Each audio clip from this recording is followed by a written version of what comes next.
Morning. Sa pangalan po ng dakilang Panginoong Jesucristo, isang mapagpalang umaga po sa bawat isa. Dito po tayo sa pagpapatuloy ng gawain kung saan kanina nagkaroon tayo ng pag-aalay ng panalangin. Kumbaga, lahat ng ating mga kahilingan ipinahahatid natin sa Diyos sa pangalan ng ating dakilang Panginoong Jesucristo. At ngayon naman, ang kalooban naman ng Diyos ang nais na mangyari. Walang iba, ang kanyang mga aral o salita ay makarating din naman sa ating mga tainga, sa ating unawa, ito'y ating pagnilaylayan, upang meron tayong reserba na aral na pwede nating gabay, sundan sa ating pang-araw-araw na pamumuhay. Ngayon po dako tayo dito sa isang aralin. Sabi sa Ebanghelyo ng Apostol Juan, Kapitulo 14, versikulo 4 hanggang 14. At kung saan ako paroroon, ay nalalaman ninyo ang daan. Sabi ng ating dakilang Panginoon, saan ako paroroon? Ibig sabihin, meron siyang pupuntahan. Siya galing sa langit, bumaba dito sa ibabaw ng lupa, lalang ng Espiritu Santo, ipinanganak ng isang birhen at nabuhay bilang isang nagkatawang tao. Sa magkatuwid, pagparito niya, muli siyang babalik sa kanyang ama dahil natupad niya na ang kanyang naging ministeryo. Kaya meron siyang paparoonan. Pero dahil nga, yung mga alagad ng ating dakilang tayo, dito nagsimula sa ibabaw ng sanglibutan. Katulad din natin. Dito tayo pinanganak, dito tayo nagkamalay, dito tayo natuto, dito tayo nabuksan ng ating unawa. Hindi natin alam na si Kristo pala galing sa labas, pumasok sa sanglibutan at muling babalik sa Ama. Ngayon, siguro, tatanungin natin ang ating sarili. Siguro, meron din tayong pag-iisip na tulad ng alagad ng ating dakilang Panginoon na dapat makaparoon din tayo sa kanyang paparoonan. Ngayon, ano yung sabi dito? Saan ako paroroon ay nalalaman ninyo ang daan? Siyempre, kung meron kang destinasyon na paparoonan, kahit sa ordinaryong tao lang, punta ika ako sa ganito. Siyempre, merong daan, merong way para makarating ka doon. Hindi yung hulaan mo lang kung saan ka daan na, kamanigaw. Kaya dapat, direct to the point, ano talaga yung daanan papunta roon? In shortcut, para madali. Sabi dito, sinabi sa kanya ni Tomas, Panginoon, hindi namin nalalaman kung saan ka paroroon, paano nang nalalaman namin ang daan? Yun nga, paroroonan ng ating dakilang Panginoon, hindi alam, lalo na siguro yung daan. Hindi ba kapansinin natin? Di ba na ngayon uso na yung Google Map? Kapag nag-pinpoint ka sa lugar na pinanggalingan mo at doon sa pupuntahan mo, pag nagpindot ka ng direksyon, meron ng way, merong daan. Ganun po ang gustong linawin ngayon ni Tomas. Sapagkat kung yung paruroonan niya, hindi natin alam yung daan, maraming sanga. Hindi tayo makakarating doon sa paruroonan. Anong sabi ng ating dakilang Panginoon? Sinabi sa kanya ni Jesus, ako ang daan, ang katotohanan, at ang buhay. Paano mo ang ating dakilang Panginoon siyang magiging daan? Sa magatuwid, kung mapapansin natin, ang paparoonan niya, Ama, siya yung way o daan o pamamaraan para makarating tayo sa ating Ama dito. Kasi siya pupunta doon. Ngayon, kung hindi natin kilala si Kristo, wala tayong makikitang daan. Walang way para makarating sa Diyos. Na kahit man panalangin lang, wala si Kristo sa panalangin, sa Diyos tayo nananalangin, sa Kanyang Ama na Ama din natin, hindi idinaan kay Kristo, disconnected ang prayer. Walang dugtong, kasi siya po yung way, connector, between sa tao at ganun din sa Diyos. Ano ba sabi? Siya ang katotohanan. Sapagkat, ang ating dakilang Panginoon, nangangaral ng katotohanan. Walang iba, salita ng Diyos. Marami siyang ginamit ng mga talinhaga, pero iyon po ay katotohanan. Na walang iba, ang mga talinhaga ay ginamit para yung mga marurunong hindi makaunawa, yung mga matatalino, at yung mga mangmangmang na hindi nakapag-aral, walang kaalaman, mga kaunawa sa pamamagitan ng mga talinhaga. Ngayon po, nasaan ngayon yung katotohanan? Ang ating dakilang Panginoon ang katotohanan. Sabi kanina, ng pasimula ay may verbo o salita. Ang salita ay sumasa Diyos at ang salita ay Diyos. Sa makatuwid, nagkatawang tao ang salita. Si Kristo. Ngayon, itong ating pinapakinggan ngayon, hindi ito salita ng nagsalita dito sa unahan, kundi mga salitang binabasa natin sa banal na kasulatan. Kapag ito'y ating pinapakinggan, inuunawa, pinapasok sa ating isip, sa ating puso, maaaring baguhin po ang ating pagkatao. Ito po ang magmumulat sa atin para gawin kung ano ang nararapat na kalulugod sa Diyos sa makatuwid bagay katotohanan. Ngayon po, kung mapapansin natin, sasabihin natin, iba po kasi ang katotohanan ng tao o patutungo ng tao kaysa sa Diyos.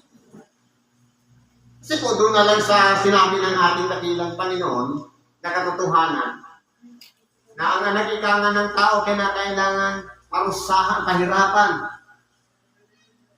Siya'y mamamatay at muli sa pagkalipas ay 3 araw ay muling mabubuhay ng maguli sa mga patay. Katotohanan yun. Dahil yun talaga ang pinaka-target bakit siya nandito sa ibabaw ng sanlibutan. Para sa kamatayan. Pero sabi ni Simon Pedro, hindi mangyayari yan sa iyo, Panginoon. Ang sagot ng ating dakilang Panginoon, lumagay ka sa likuran ko, Satanas. Ibig sabihin, yung plano ng Diyos, yung programa ng Diyos, kinontra ni Simon Pedro, sa Diablo pala yung nagkukontra. Kaya ito yung katotohanan. Na kung hindi dahil sa kanyang pagsakripisyo, sa kanyang kamatayan, wala tayong ginagawang pananarang ngayon. Sapagkat magiging walang saysay yung pagsasalita dito kung hindi nabuhay na mag-ulit si Kristo sa mga patay. Dahil siya'y itinatanyag natin na nagtagumpay siya dito sa ibabaw ng sanlibutan sa pamamagitan ng kanyang pagsunod o kapakumbabaan sa kanyang Ama. Yun din ang hinihiling sa atin. Ano bang sabi dito? At ang buhay, na kay Kristo ang buhay. Kung dito pa lang sa ibabaw ng sanlibutan, siya na ang ipinapamuhay natin, ginagawa natin, ang ayon sa kanyang mga aral o salita, nagpapractice na tayo. Paano pa kaya yung buhay na walang hanggan, na doon wala nang paghihirap, pagdurusa, wala nang sakit, wala nang hinanakit, tampo, sama ng loob, galit, lahat doon, katuwaan, kasiyahan. Kung yun ang pinaka-target natin, sigurado, praktisin na natin ngayon. na ipamuhay natin si Kristo ang kanyang aral dito sa ibabaw ng sanlibutan.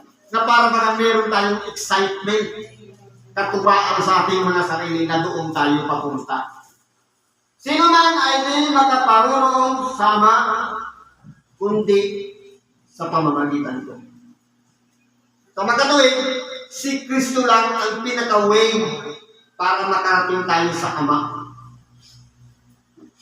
Kung ako ay nakakilala ninyo, ay makikilala ninyo ang ating Ama.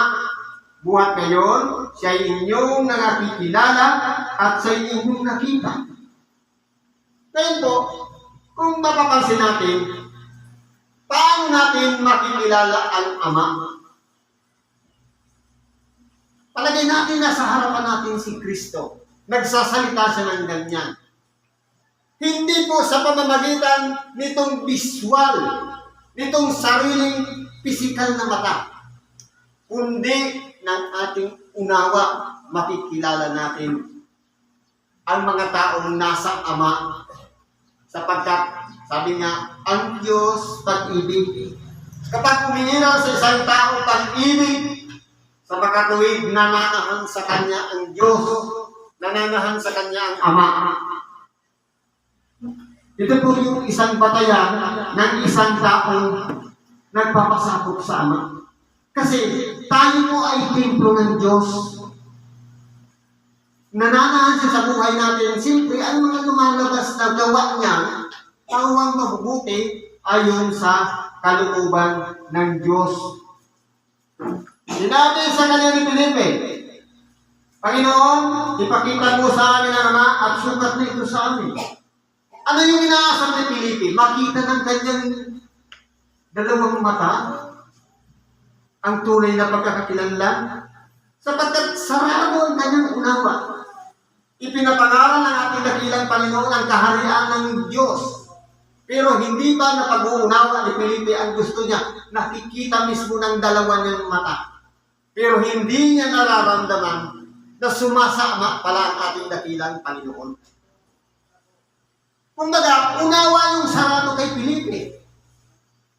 Na pag sinabing ipakita mo sa amin ang Ama, mata na pisikal ang nangangailangan maging aktibo para makita. Pero yung unawa, nandito yung tunay na liwanag ng pagtingin sa tunay na kahalagahan kung nakikita natin ang ating Ama. Ngayon po, di ba ito nangangaral ng salita ng Diyos? Kapag pinagdinilay-nilayan natin, pinagdidili-dilihan, at iniisip, inuunawa ang bawat salitang ating napapakinggan, nararamdaman natin ang presensya ng Ama. Sapagkat ang gusto niya, tayong lahat ay magpasakop sa Kanya, sumunod sa Kanya, gawin ang ayon sa Kanyang kalooban. Kung tayo man nagkasala, napahiwalay sa Diyos, binabago niya ang ating pagkatao, ang ating pag-iisip, nang sa ganon, makabalik na muli tayo sa Kanya. Napapahamak naman po ang tao dahil dito sa pita ng laman, nabibiktima.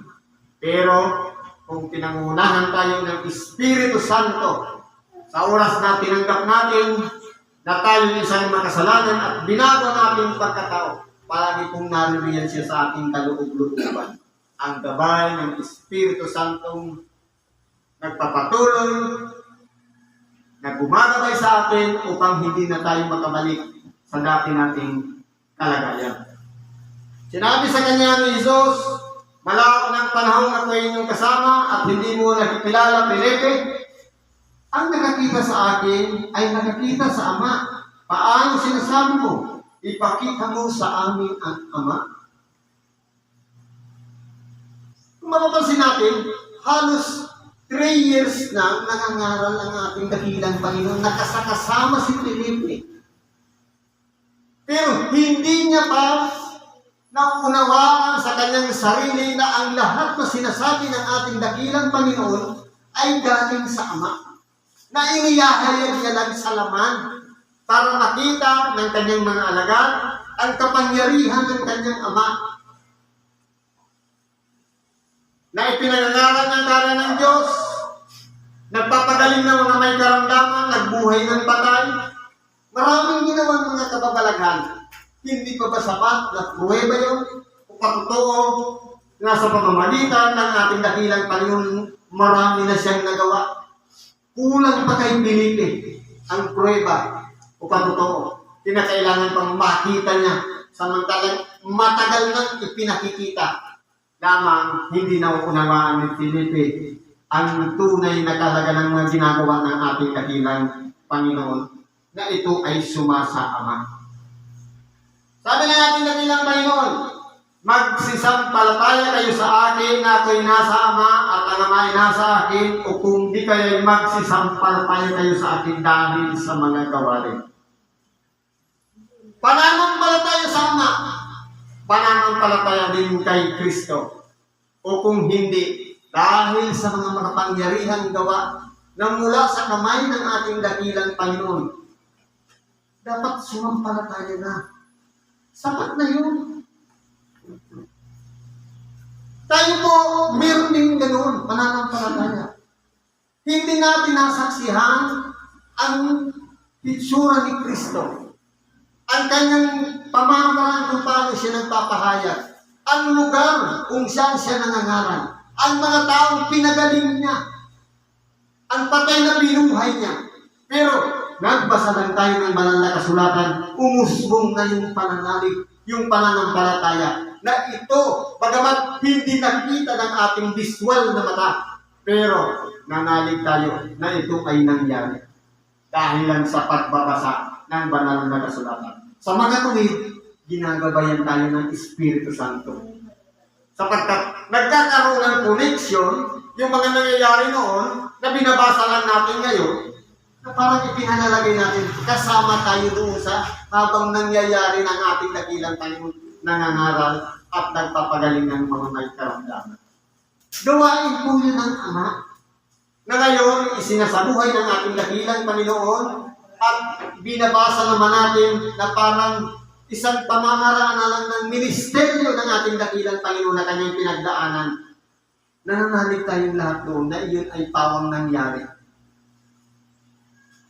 Ano ba sabi dito? At anumang ang katotohanan sinasabi ko sa inyo, ang sa akin ay sumasampalataya, ay gagawin din naman niya ang mga gawang aking ginagawa, at lalong dakilang mga gawa kay saritong gagawin niya sapagkat ako'y paroroon sa Ama. Totoo po. Sabi dito, kung tayo mo ay nananalig sa ating dakilang Panginoon, sa kabila ng kanyang mga ginawa, kapag nilakita natin ang pananalig kay Kristo, dahil nga, sa gabay ng Espiritu Santo, meron pong mga hindi ginawa ang ating dakilang Panginoon na pwedeng magawa ng pinananahanan ng Espiritu Santo. Kasi po, iba kasi yung tinatahak ng ating dakilang Panginoon. Ang purpose niya naman, ipangaral, tubusin ang sangkatauhan. Pero, nung ipangaral na sa pamamagitan ang pagbababa ng Espiritu Santo, mas lalong makapangyarihang gawa ang ginawa ng mga alagad ng ating dakilang Panginoon. Kasi kung ating dakilang Panginoon, ang tingin ng mga tao noon, parang tinututulan yung relihiyon nila. Kaya naging balakid ang ating dakilang Panginoon sa kanilang mga landas. Kaya yung paghihirap ng ating dakilang Panginoon hindi ordinaryo. Nakatulad ng ginagawa ng mga tao noon kapag may kasalanan ka, kukuha ka ng isang maayos na hayop na pinataba, tatanggalan mo lang ng dugo. Natubos ka na sa pagkakasala.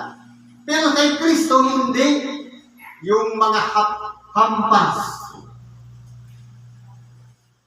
Yung may mga kawin na bakal na kada hampas sa likod ng ating dakilang Panginoon sumasama ang laman na hindi ginawa sa mga panghaing hayop. Pero sa ating dakilang Panginoon, halos brutal ang ginawa sa Kanya. Tapos, ibilad pa sa araw, bitbit pa ang mabigat na pasang. Tama pa yun, nagawain para sa ating dakilang Panginoon. Kaya po, kung tayo po ay nananalig sa ating dakilang Panginoon, yung mga gawang kanyang ginawa, na yun ay sakripisyo alang-alang sa bawat isa sa atin na makasalanan para tubusin tayo, para pagalingin tayo sa ating mga karamdaman. Kung tayo po'y nananalig at sumasampalataya sa Kanya, sigurado po, maraming patutuunin sa buhay natin sa pamamagitan ng Espiritu Santo. Sapagkat buhay pa tayo ngayon. Marami pa tayong magagawa ngayon, bukas, makalawa.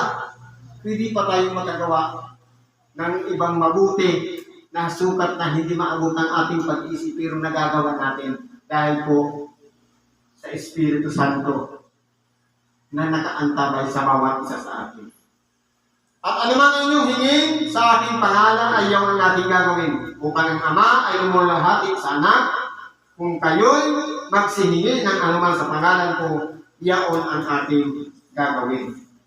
Kaya po, tayo po ay narito ngayon isa sa nakakaunawa ng aral. Isa sa nangangailangan. Marahil meron tayong hinihingi sa Diyos. Sambitin lang natin ang pangalan ng ating dakilang Panginoon. At siya naman ang magbibigay sa atin ng kasagutan sa lahat ng ating mga kahilingan sa Diyos. Lahat po tayo ay mayroong dinaranas ngayon.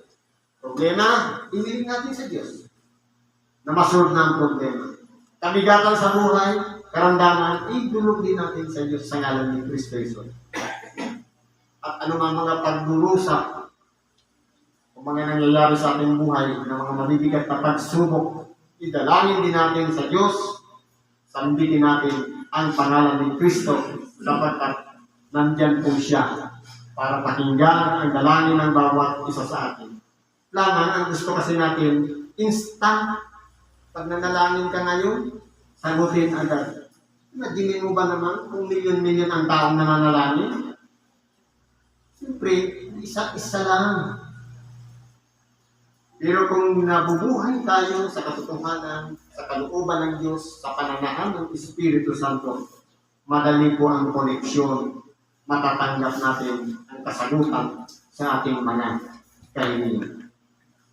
Kaya pagkatiwala natin sa Diyos ang ating mga buhay at siya na po ang gagawa ng mga magpangyarihang gawa sa pamamagitan ng gabay ng Espiritu Santo sa ating mga buhay. Siguro po hanggang dito na lang pagkikibagi natin sa oras ito. Salamat sa Diyos at ano man ang ating mga kahilingan, karingan, ipagkatiwala natin sa Diyos. Sa ngalan ni Kristo Jesus, salamat at isang mapagpalang umaga sa bawat isa.